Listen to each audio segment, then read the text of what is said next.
Bienvenue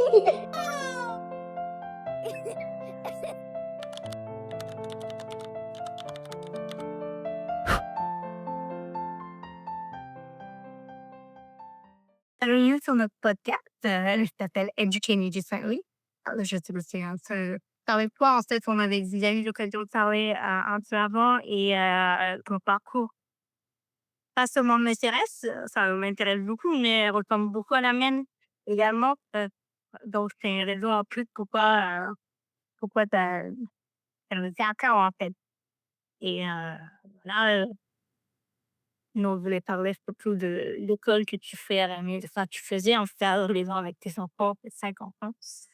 Heu et un peu, oui, comment tu en es arrivé là, les raisons qui t'ont poussé à faire ça et également, les raisons qui t'ont poussé à les remettre finalement dans le public. Il y a ce serait 3 ans là? 2 ans. 2 ans, OK, Ça fait 2 ans, enfin, là, on commence la troisième année, d'accord. OK. où tous mes enfants sont scolarisés. OK. Donc il y avait aussi des moments où il y avait seulement la moitié ou? Voilà, c'est ça. Ça a été OK, un peu d'accord. chaotique, ça a pas toujours été très linéaire, OK. mais voilà. Donc voilà, Ben, alors je m'appelle Anne Gersand, j'ai 5 enfants de 15 ans. L'aîné a 15 ans, le plus petit a 3 ans aujourd'hui et donc comment résumer un peu parce qu'on a eu une vie, complètement instable. Là, c'est la première fois, depuis que j'ai mes enfants que, on va entamer la troisième année au même endroit et dans la même maison. Donc, une vie de nomadisme, on va dire, ces dernières années et donc, bah, quand j'ai eu mes enfants, au début, je les ai scolarisés et puis, OK, donc tu es scolarisée dans le public? oui, toujours dans le D'accord. public. Très jeune alors, ouais. Non, pas toujours dans le public, parce qu'à un moment, j'avais travaillé dans une école, privée sous contrat et du D'accord. coup, j'avais, mes enfants avec moi dans l'école. Donc ils ont été, scolarisés dans le public, ils ont connu l'école et puis, moi je me suis mise à me passionner pour l'éducation, pour Maria Montessori, principalement. J'ai vraiment lu tous ses livres, OK. pas juste enfin, je sais qu'elle est très à la mode et qu'il y a beaucoup Oui. de trucs qui sont dits Montessori, mais j'ai vraiment beaucoup lu. Céline Alvarez aussi. Mmh. Je me suis aussi intéressée aux autres, à Freinet, à Steiner, tout ça. OK. Et j'ai très vite remarqué qu'en fait, ce qu'on proposait à l'école à mes enfants ne convenait absolument pas à moi et aussi à mes enfants. Je le voyais, à leur humeur, à leur, car je les sentais pas du tout, Oui, épanouis, oui. en train d'apprendre des choses passionnantes, OK. enfin je vraiment l'expérience a été plutôt négative. Il y a aussi eu, chez mon troisième une énorme phobie scolaire Ah! il était en maternelle. On vivait en Guyane à l'époque. Donc une très, très grosse phobie scolaire avec de la maltraitance derrière, de la part de la directrice et cetera et qui a été un peu le déclencheur de l'école à la maison. Alors, bon, au début, c'était compliqué parce qu'on était 2 à travailler. Oui. Donc moi, j'ai toujours du coup travaillé dans l'enseignement, que ce soit, en humanitaire, à créer des écoles, des choses comme ça et puis ensuite comme contractuelle. D'accord. Donc j'ai pas de concours, j'ai pas de diplôme pour ça, mais j'ai été embauchée comme contractuelle sur mon expérience. Et le déclencheur de l'école à la maison, ça a été, qu'en Guyane, à un moment, il y a eu un blocage énorme, donc tous les ronds-points ont été bloqués, une Oh, grosse OK. grève générale, Ah d'accord. heu et pendant 2 mois, tout était fermé. Les établissements, personne ne pouvait Pendant aller 2 travailler. mois? Oui, ça a duré 2 mois de blocage et donc on avait, à l'époque, on avait 3 enfants, on avait nos 3 enfants à la maison et ça a été l'occasion, de s'y mettre, en fait. Ben oui. Et donc, pendant 2 mois, je les ai fait travailler, j'ai appliqué tout ce que j'avais lu, tout ce que j'avais appris, et j'ai vu qu'en fait, ils apprenaient très vite, qu'ils étaient très curieux et qu'il y avait plein de choses passionnantes et même pour moi, je trouvais ça passionnant parce que j'apprenais, j'avais Oui. l'impression de refaire ma propre scolarité, de toutes ces années qui pour moi l'école, je le dis honnêtement, ça a été vraiment d'un ennui mortel. Mmh. Je passais ma vie à lire sur mes genoux, autre chose que le professeur, proposait, qui était très mal vu d'ailleurs. Et bah, je trouvais ça passionnant et même les maths. Moi, j'étais bloquée en maths, j'aimais pas ça du tout. Bah, j'ai Oui. découvert qu'en fait, c'était génial parce que quand tu passais par de la manipulation, que tu arrivais à décortiquer les calculs, ça devenait, facile et hyper intéressant. OK. Et donc voilà, ça a été le déclencheur et puis ensuite, ils sont quand même un peu retournés à l'école parce que le blocage s'est terminé, qu'on était D'accord. 2 à travailler. OK. Ensuite, j'étais enceinte de ma 4e enfant et là, quand j'étais en congé maternité, j'ai dit: «Bah, stop, je fais plus les trajets, je fais plus rien, je Ah, reprends tous mes enfants» et là, c'est là que ça a vraiment commencé l'école à la maison et on est resté 2 ans en Guyane et au bout des 2 ans, on est repartis vivre en Polynésie parce qu'avant la Guyane, on était déjà en Polynésie. OK. Et là, bah, on a trouvé une maison qui était loin sur l'île de Raiatea, une maison qui était loin du centre-ville, enfin centre-ville, c'est vraiment une petite île, donc on peut vraiment pas parler de Oui, centre-ville, oui. on va dire, mais on était quand même assez excentrés et j'ai essayé de rescolariser mes enfants et puis je trouvais que c'était vraiment, encore la même déception et je trouvais ça vide, je trouvais ça creux, entre D'accord. l'un qui avait une maîtresse, qui était, dépressive et à moitié alcoolique, OK. enfin voilà, c'était c'était pas super. Alcoolique, d'accord.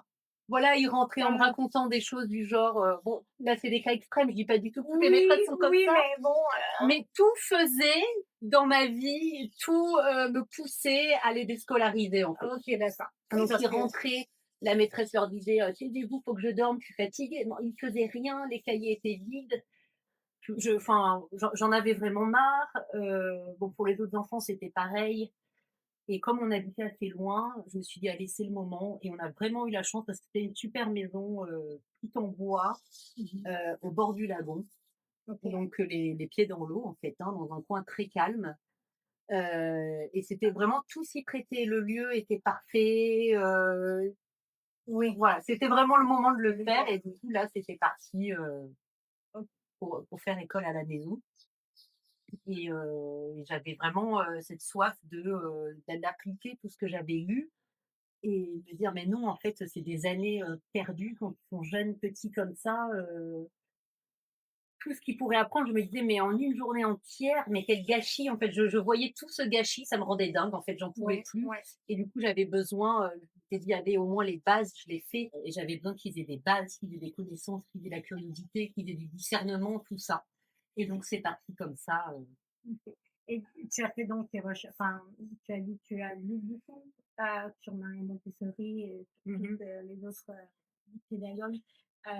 Tu as lu ça avant dans le but d'éventuellement faire l'école à la maison ou juste parce que ça t'intéressait et ça Mmh. t'appliquait à ton travail ou? Ben, un peu tout, en fait, parce que c'est D'accord. vraiment devenu une passion. OK. C'est vraiment j'adore ça et j'adore voir, les jeunes enfants, quand tu vois que, qu'ils apprennent, ça reste et tu as l'impression d'avoir participé à quelque Oui, chose. Je sais pas, c'est oui, je sais pas comment le dire en français, alors mais c'est pas de c'est l'orgueil parce que tout ce que je leur ai appris, ça venait pas de moi. C'est des choses que j'ai apprises, que j'ai oui, lues et cetera, donc j'ai juste transmis.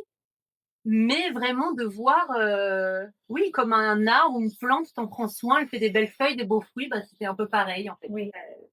Est-ce qu'il y a une différence, tu penses, entre le fait que c'était tes enfants à toi ou bien est-ce que tu te sens pareil pour les enfants, enfin, quand tu fais ta classe, que pour les enfants d'autres?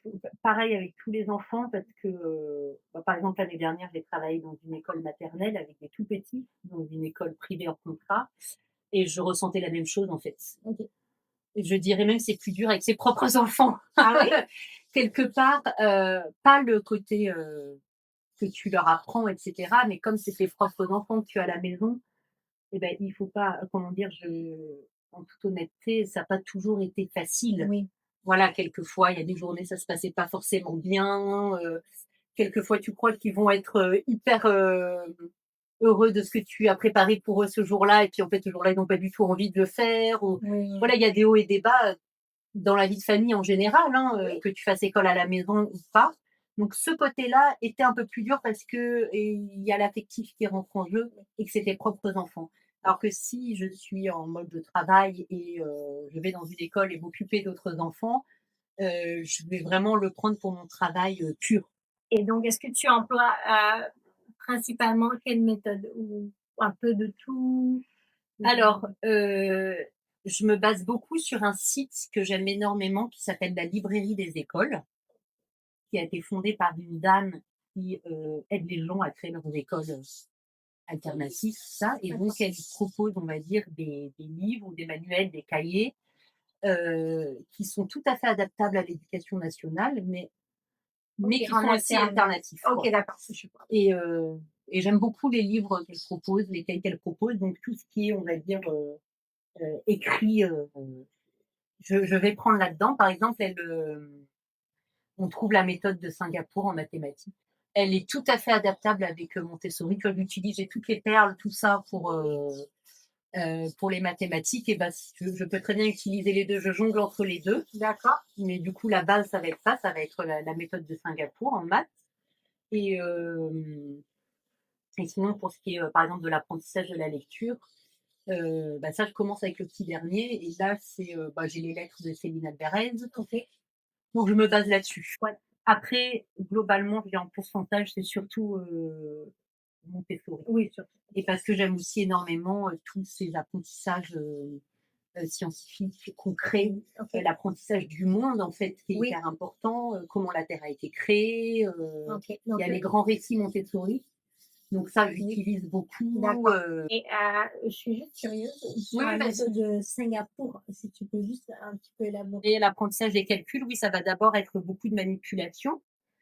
Et puis en fait, ça va être assez, il y a des choses, par exemple, je trouve, dans l'apprentissage traditionnel, on va dire, qu'on apprend trop tard. Par exemple, les fractions, c'est quelque chose qu'on peut apprendre très petit et Oui. un enfant très jeune peut très vite comprendre les fractions, Oui. les divisions. Oui.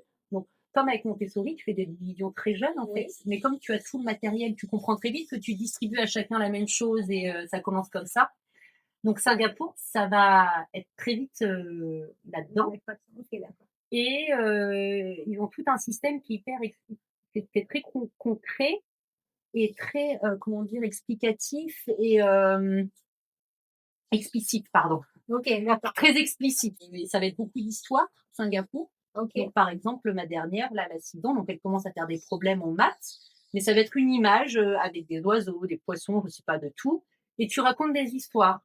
Donc toutes les histoires que tu peux raconter sur cette image. Bah, alors tu OK. vas dire, ben là, bah, il y a 3 oiseaux qui sont posés sur une branche et j'en vois 2 par terre qui picorent. Donc là, en fait, tu as déjà ton problème de maths. Donc en OK. tout, il y a, je sais pas, 5 oiseaux, il y en a 3 sur une branche, 2 par terre. Donc C'est bah, intéressant. 3 plus 2, ça fait 5. Tu vois, on commence avec des histoires et on essaye de faire toutes sortes d'histoires et puis plus tu vas grandir, plus l'image va s'estomper et ça va être des barres de couleurs. Donc tu as toujours, en gros, dans tes calculs, il y a toujours un tout, Oui. donc la globalité, le total et puis après des parties de couleurs, sur ta barre et tu vas voir que, ben, comment t'expliquer? Une partie, l'autre partie, donc tu as tes 2 parties, ça va te faire une addition, le tout, ça va être OK. le total D'accord. et ensuite on va t'enlever une partie de la barre. Oui, je vois, On oui. va le remplacer par un point d'interrogation OK, et d'accord. donc tu vas très vite comprendre que OK. pour trouver ce qui manque et ben, toi tu vas devoir faire une soustraction, toi une addition, toi une division Ouais, et puis ça les c'est maths, un peu c'est ça. typiquement la matière qui, je trouve, crée énormément d'anxiété, de mauvaise estime de soi. Parce que moi, on m'a toujours dit: «Tu es nulle en maths», Ah je OK, d'accord. rêvais d'être vétérinaire. Ma mère m'a toujours dit: «Me laisse tomber, tu es nulle en maths, tu y arriveras jamais» OK, d'accord. et donc pour moi, c'était vraiment il y a un truc avec les maths, un blocage psychologique, ou émotionnel, et vraiment en découvrant, justement avec mes enfants, je me suis dit: «Mais si j'avais appris comme ça, j'aurais adoré» et je suis sûre que toi, ça aurait été la même Oui, chose. oui, je pense. J'aurais adoré ça, en fait, c'est génial et c'est comme si, bah, comme tu disais, en fait, c'est abstrait le calcul qu'on te balance directement sur une feuille et toutes ces méthodes-là, que ce soit Singapour ou Montessori, en fait, elles te montrent comment est structuré le calcul. Donc en fait, tu te l'appropries et il fait plus peur parce que Oui, tu es capable de le maîtriser, parce que tu as compris comment ça marche et de toute façon, l'éducation nationale, c'est parquer les élèves par année de naissance oui, oui.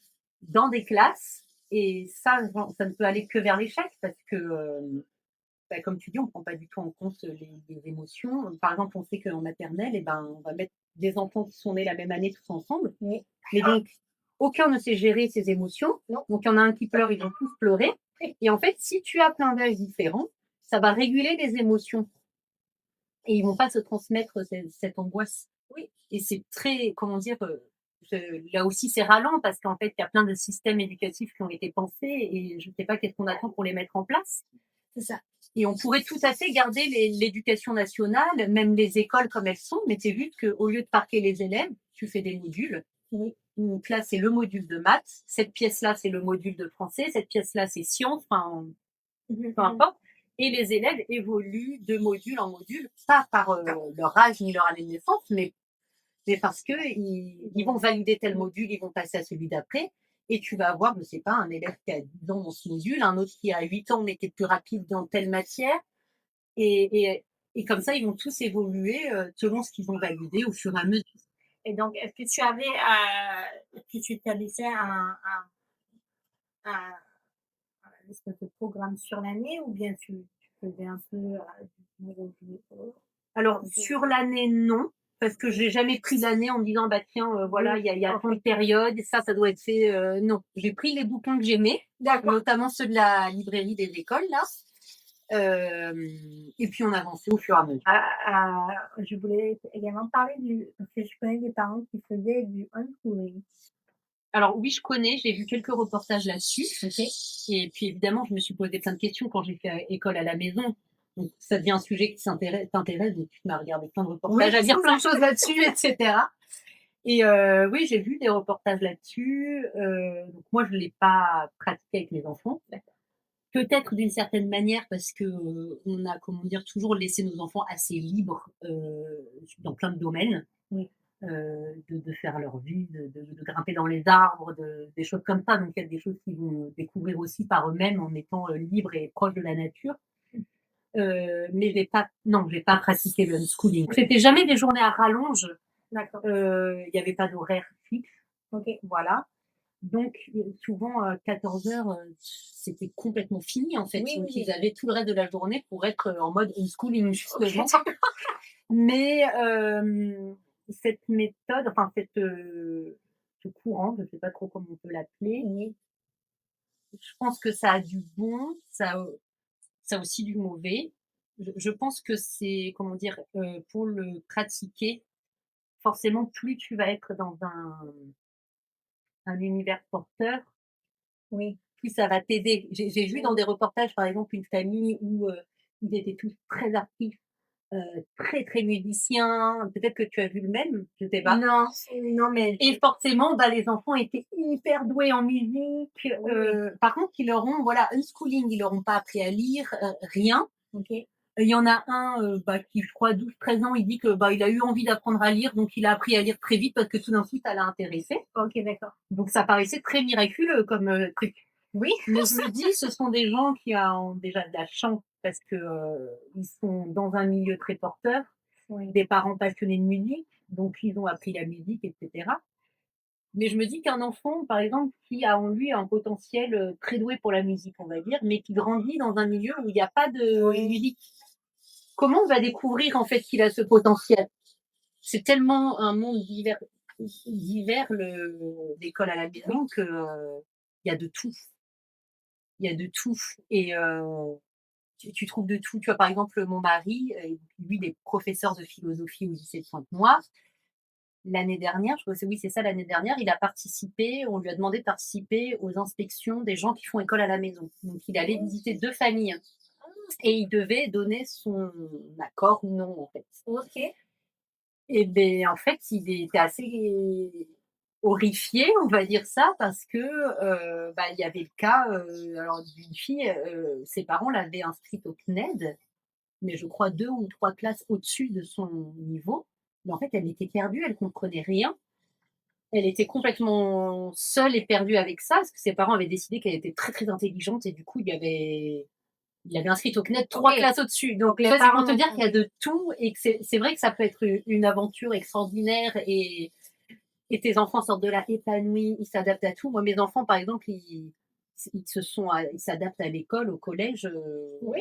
sans aucun problème. Par contre, ils ont du discernement. Oui, ils ont un recul qui fait que bon, ils y sont, ils savent que là, ils sont au collège, mais ils savent, voilà, ils ont l'œil critique, ils comprennent très bien ce qui a de la valeur, ce qui n'en a pas. Et alors, la question, c'est est-ce que c'est quelque chose qui doit être contrôlé ou pas? Alors, peut-être pas contrôlé, mais suivi. Oui, suivi et conseiller et peut-être, justement aider les parents dont tu parles, qui vont déscolariser leurs enfants parce qu'il a un TDAH et qu'à l'école ça marche pas du tout et qui ont en fait envie du meilleur pour leur enfant et ben, mais qui eux-mêmes, bah, ne parce qu'on n'est pas tous passionnés par l'éducation et c'est Tout à pas fait. notre milieu à tous, bah, peut-être accompagner ces gens-là, leur proposer des ouais, des façons de faire, leur faire découvrir certaines choses, peut-être plus un accompagnement qu'un contrôle. D'accord. Comment dire? L'école à la maison ne les a jamais privés d'avoir des copains. OK, oui. Jamais. Parce que où qu'on allait, ils avaient vraiment beaucoup de copains, mais comment dire? Pas moins qu'un enfant scolarisé. Oui, oui, oui. Scolarisé, même peut-être plus, tu vois? Je sais pas, Oui. mais en tout cas, ils avaient des copains, ils avaient une vie sociable, ils étaient invités, on invitait aussi les amis, si on allait se baigner quelque part, il y avait toujours quelqu'un avec qui jouer. Donc j'ai pour moi, c'était, aucun problème l'école à la maison parce Oui. que j'avais l'impression de les priver de rien et quand on arrivait en Guadeloupe, hem et ben, j'ai trouvé la vie beaucoup plus anonyme. Alors, petit à petit, on a des fréquentations, on a des amis, et cetera, mais j'ai trouvé les choses beaucoup plus anonymes. Parce que c'est plus grand Plus ou? grand, peut-être que c'est plus cloisonné, plus anonyme, je sais pas OK. et j'ai moins senti cette facilité, en fait. Oh, le but de l'éducation, ça devrait vraiment être: tu peux voler tes propres ailes et tu as plus besoin de moi et fais ta vie à toi et pas en fonction de moi.